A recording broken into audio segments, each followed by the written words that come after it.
So in for repair today we have our Scanstone Ridger. We also have a catch up there with the lads there at the 2850s, 3050s, 3350s.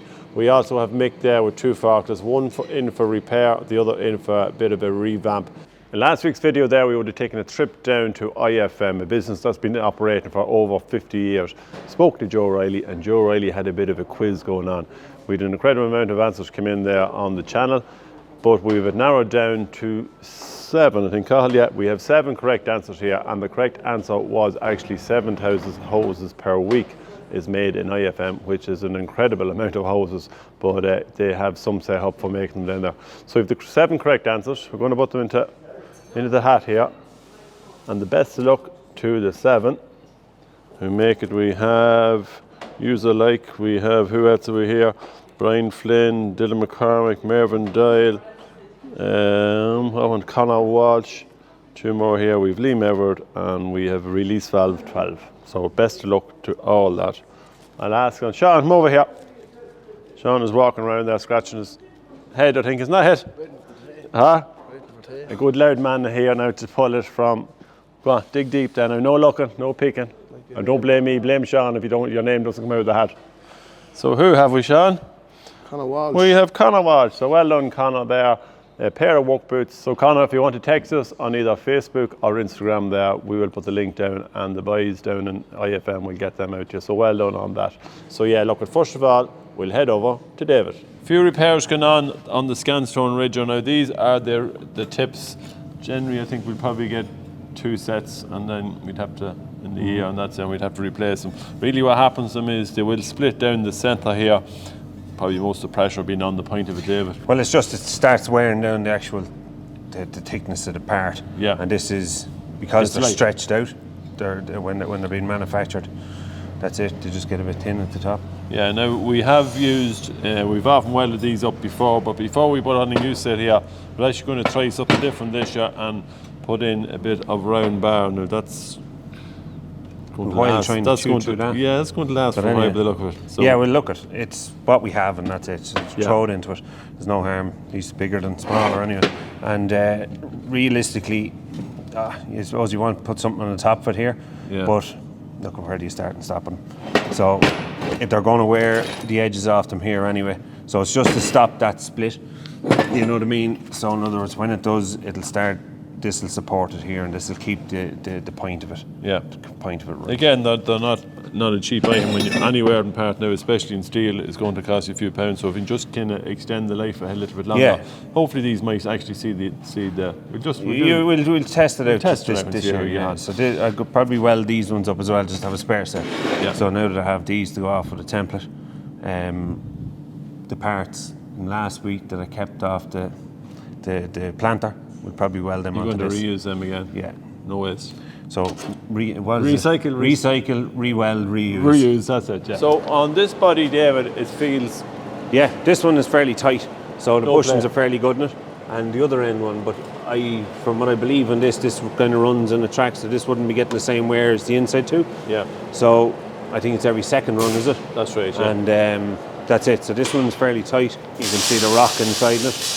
So we're getting plenty of movement in it. So these are the bushings then, you take it out, knock the bushings out of this one. So there are steel bushing with a PTFE insert in them. They're just a hard wearing, and it helps. Once they're greased up, they're fairly good. So they're long lasting, long wearing. Yeah, there's not too much movement in them as such. It's just it's the pull and the pressures on them. But there is constant movement. Yeah. You know what I mean? There's always movement on them. But that's why the other ones went. It wasn't from moving up and down. It's just from just from side movement. So we bang them in. There's a collar, an insert inside here for a grease track, which will allow the grease out through the. Probably no harm to change them every year. Just throw a set of bushings, only a few quid, and at least it's done and dusted. They're cheap as chips, them lads, and once you throw them in, they're good. They're good for another year. Keep it greased up as well. Keep them greased up. Now that's the cameraman's problem. And the cameraman is there. Oh, there he is. Oh, there he is. We found him there. So to teach him how to use a grease gun. After that, then setting up, getting the levels and getting the board widths and that is because I mean we had some issues here, as you can see, with the support.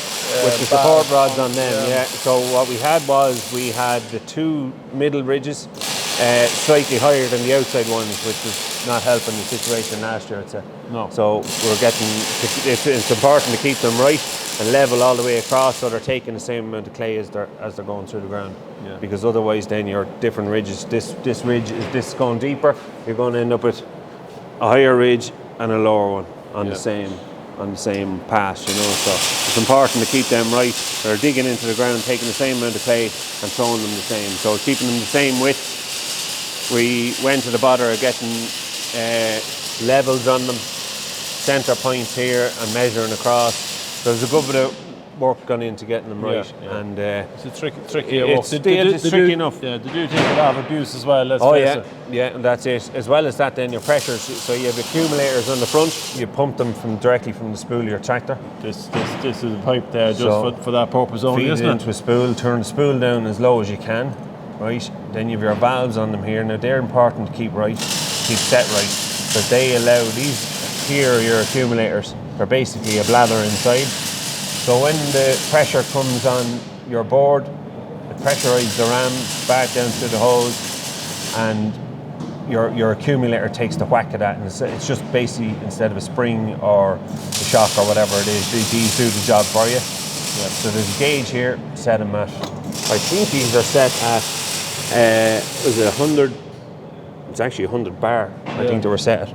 So we need to check that with Scanstone and see what pressures they recommend on it. So that's it. Close up your valve then when they're pressurised, and set these two here, and that's allowed to pair them. And these can open. You can open them and close them. Yeah, they're your.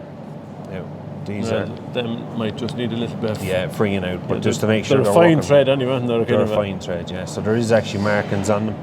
So you set them up, and that's it. Yeah. So that will keep the pressure on them. So in different soil conditions, then you can change the pressures on them, whatever you want. Just sometimes in stonier conditions, you have to be just very careful. Look, it's all about speed too. You need to be going that bit slower and just watching out. So. That's it. So that's it. On that as well. Yeah, that's the hard bit. Well, he was a smaller tractor than this year, so he won't have as much horsepower. No, look at. She'll pull it sideways. There's no doubt about it. So so that's basically it's just setting it up, making sure the wearing parts are right. Another important part of this machine is to make sure your link arms are dead level with the ground, to make sure that the centre point is in line with your front and back PTO, that you're pulling dead square behind it, and you're down to your top link. So your top link depends on where the plough is in the ground, and that's basically it. So it's just going through it, making sure it's all right. And the idea of the wheels then here is just for a little bit of stability as well, isn't it? Yeah, so when it goes into the ground, that it's not digging in the front. Yeah. That it'll level it up, so you can push the back of it down into the ground and keep it running along the ground. It's a fairly wide machine too, so to take a bit of stabilising. Right, okay, that's really it then. Once you have that ready. Yeah, we're getting there now. We're going to need the weather now. That's it. I know. We have our board back on Bushings, new Bushings back into it. Tightens it up, as you can see. Solid has a rock there, David. Yeah, and that's without being pressurised as well. So we have to pressurise the jet both sides, but it makes a huge difference on it. It's just a little tiny bit of play in it. Yeah. But it makes a big difference out here, you know. Yeah, no, as you can see, they are very solid. Again, just to get them lined up then is quite important. Then just get the points and then there's a bit of work in that. Yeah, little bit of rooting around, isn't it? Yeah, there is an adjustment here. Again, there's adjustment on the bolts if it's not set right where all the bolts are the same. Yeah, your main adjustment on the arm is in underneath. There's a main bolt in there. It's a big 25mm bolt, and he's threaded through and locked as well. And he's like a stopper. So he's basically your stopper for the ram here. So he comes back down and sits on it. So we're just getting that right. There was a couple of arms bent on, as I say, straighten them up, get the boards all in line, tail pieces in line, new points, new shares, and pressurise it now, and ready to go. Park it up waiting for weather. Little bit of paint in there, because that's the one we actually done a job on it there last year. We reinforced and put a new top on it. Where we had come up under a bit of pressure in stony conditions, and just didn't agree with the stone that was underneath it, so it actually buckled the back of it. But as you can see now, we have strengthened it, and we just didn't get a chance to paint it last year because it's the end of the season. But we'll do it there now. We'll bring it in, the lads, get that cleaned up. And other than that, now it's good to go. Should be good to go. Yeah. All right. That's it. Well, make a camera on the Volvo Yeah. What problems? There was one on it, and it's not working. I checked the power to the screen. I had all that. The screen is there. That's the screen there. Now, I never heard of it. A Viva, is it? Viva. Yeah, very small screen too. Yeah. So we had one we took out 175, I think, was it? Yeah, you case. would have seen one in last week's video there. We had taken one off the case, and is it a Durite? It's marked Langquip, but it looks a Durite. Yeah, it looks a Durite, yeah. So going about the Durite. It's a better size screen too. Yeah. And it's wireless, but the problem is I need to get a power supply here. Now I may use the old camera. The camera that was in was wired. This one's wireless. So I'm going to try and use the cable that was feeding the wired camera to power up the wireless. You have to give a power supply to it. All right. Is that going to work, Mike? Oh well, yeah. In theory, it could work. In theory it should. Then we had a bit of head scratching and the usual. Yeah, look, at no harm to the camera. No, it's good back job. of these machines. Great job there. It's big. And we will probably leave it on all the time. Sure, it's not on reverse. It's not going to Well, be the on lads were saying the way the old one was on all the time, there's no problem with it. The other option is, Darren was saying, I don't know if it's true, if you're switching on and off all the time, is it hard on the camera? Yeah, it's true, yeah. You never know. We have camera in, monitor in. You can even see the lads cleaning it there now. Yeah, it's a bit low, I'd say. So There's a very clear picture. The sun is hitting it there now, it's not helping. So as we say, I know it's Langquip across that. But it looks the same. I say, yeah, but it's only stuck on there. So I say that actually would have been Durite. It's only a piece of bit of brand on there across that, but it was in the Langquip sprayer. That's why it is. Like that aerial is half knackered, but we might get away with it. I'll cable tie that to this or something. I think, Mick, you could be destined for the cider season this, couldn't you? No, I'm long past that, thank you very much. You're not driving, no? You drive loading shovels years ago, you did? Yeah. So I started my time on them. The good old international hoofs. You've probably never heard of them. I probably never heard of you, right? Never heard of them. H90, 560s, H60s. We're also on a lot of them. Good machine? Twice the size of this, the 530. Were they? Yeah, it was enormous. I used to be surprised out because I was the only one who could get a pipe under the sump. I could get in under the sump. You grand and handy. I was the slim bell. Still am. Not doing too bad. So we have a Manitou 735 in. Now this is the one that Jack would use up on the cattle farm, so we don't actually see it that often. So when we have it down, we have to do the few jobs on it. Yeah. Now Sean is a bit of an expert here when it comes to Manitou, or either that you just seems to be getting the jobs. Is that it? The whole time, yeah. But you do like them? Ah, they're alright, they're not too bad. Not too bad to walk. Now his fiddly enough underneath to do a service. So what have you done on this machine? Full service with gearboxes, engine, the whole lot, transmission, everything. Yeah. So this. And it's then when you know it's then when you're just checking and greasing the back axle. Well, you want to do that in axle. all services to keep an eye on everything, even when the wheels are up, give them a wee shake or something like that. Yeah, so you jack them up and you did notice, because we have seen that we have track rod ends have started to give a little bit of play. Yeah. Not sure whether it's just quite the wheels, because these are all on those industrial, what did they call them? There is a name on them, isn't there? What they call them? Multi-bib, is it? Multi-bibs or something like that anyway. But then again, on concrete as well, it would be hard. And four-wheel steer as well. Yeah. So we have done two track rod ends at the back, and front ones are good to go. So that's really it. So she's back for the road, head up to the cattle farm, and that'll keep Jack happy. Hopefully. Well, Marco, looks like you've a new forklift here, is it? Yeah, I get this week brand new. Brand new, yeah. Look, straight out of the packet, as we can see. Yeah, Marco's out for a day or two there, and the boys decided not to play a little trick on you, but they give you a little bit of a treat, isn't that? Yeah. So why do you like this forklift so much? It always seems to be the one you go for. I don't know, I have toolbox and it's handy to see. Yeah. It's very good for workshop. Yeah, I have to say it's a cracking little forklift, plenty of hours on it at this stage. Except I do see here now, I don't know who was on this job. The Michelangelo. Yeah, these amateurs, and that has great Memphis brain, but not for putting everything back together. But as you can see, that actually is the original colour, and it was an awful lot different than what it was the other day. But when we took a sticker off the side of it here, that's the colour it was. So Marco didn't nearly recognise it when he came in there. It was so bright, but I presume it will calm down over time. So as you can see, the difference a little bit of paint does to any machine, just tidies it up to no end. Again, Cahill done the wheels, he done the black, and as you can see, he done the balance way on the back, and a few small things there, and it's as good as good. New now, isn't it? Yeah, just now need service. Organised service. Right, well that should be no bother. We'll get Mick on that job. Yeah. All we're missing now is the Deere sticker here for the back of it. We put little reflective strips on it, so Marco, when he's working at night time there, the lads won't run into him. But I can guarantee you, there's always, any time there's going to be anywhere scrapes, it'll always be along here where the back of it is turning. So look, the forklift has got a little bit of a revamp. If you can, see what age the forklift is. If you can guess what age the forklift is, might have a little prize for an old hat or something there for you. So throw in the comments below there. What ages the Deere forklift? Okay, Mick, lights off at 2850. Now the two that were on it were completely banjig, so full of water, so I had to get 2 new lights anyway. I'm down to Conaghy's and I got these lights, but he says we can replace them with the LED Copper lights. copper lights, which a lot of people might not be happy with because some people like to keep it original. Better see where you're going. But yeah, I think Mick is right on this one, and it's probably easier on all fuses and on the cards and that because Fraction of the amps. they give measure this serious one then, problems. So look, we're going to put these on them anyway, and we'll see how they look. Again, we've used the old covers and these. Where did I buy these? I'm not sure, but these were part of this, and we took that off and we used the colours. Anyway, we mixed and matched anyway, and they'll come in and do another job. The light on these now, Mick, I'm just going to test them there to see lumen wise on dip. I think what 2,500. 2 to 4. 2.4, and on full 5,600 lumen, 5,000, which is right. a fair whack, because the ones we've in the forklifts are around 3,000 and they are serious lights. Yeah, so if we plug it on here, we'll just show what they are. I think this is dip. Put a mirror turning on. There's dip. See there in the back of the tractor? Yeah, It's a good light, Paul. it's a good light. There's head, and there's actually brighter. Yeah, I have to say that You is. actually see it going up. And it's hard enough to see here because obviously it's daylight. So, Yeah, but it is bright. so Mick, traditionally, what would have been in a headlight like this originally there when that tractor was? Originally, new. ordinary H4 tungsten bulbs, Yeah, the big ones. That's a halogen bulb. By the way, never touch that with your hands. The sweat in your hands causes a hot spot on. It's quartz, it's not glass. and that's the reason. And it blows. That's the why reason. it comes with that, yeah. comes If you do, insulation in it. metal spirits and give it a wipe. Right.